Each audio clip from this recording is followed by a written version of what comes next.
ISO inspired. அண்ணா roll பண்ணிடலாம்ல? பண்ணிடலாமா? எல்லாம் ப்ராக்டிஸ் பண்ணியாச்சுல கரெக்டா? பண்ணிட்டேனே. ஓகே, ஃபைனல் டேக் போயிடலாமா? ரோல் பண்ணுங்கம்மா. Okay, rolling.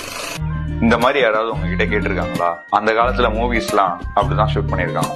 ஒரு பிலிம் ரோல்ல 8 நிமிஷம் தான் நம்மளால ஷூட் பண்ண முடியும். அந்த ஒரு பிலிம் ரோலோட ரேட்டு 15,000 ரூபாய். அப்போ ஒவ்வொரு பிலிமுக்கும் ஒவ்வொரு சென்சிட்டிவிட்டி இருக்கும். அந்த சென்சிட்டிவிட்டியை தான் இப்போ நம்ம ஐஎஸ்ஓ அப்படின்னு சொல்றோம்.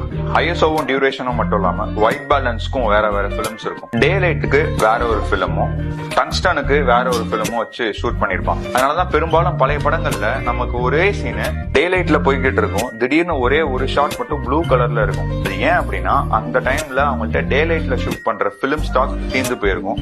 அதனால இருக்கிற பிலிம் ஸ்டாக் வச்சு அவங்க ஷூட் பண்ணிருப்பாங்க. இது வரைக்கும் நோட்டீஸ் பண்ணலன்னா இதுக்கப்புறம் நோட் பண்ணுங்க. பழைய படம்னா நம்ம பிளாக் அண்ட் ஒயிட் படம்னா பாக்கலாமா?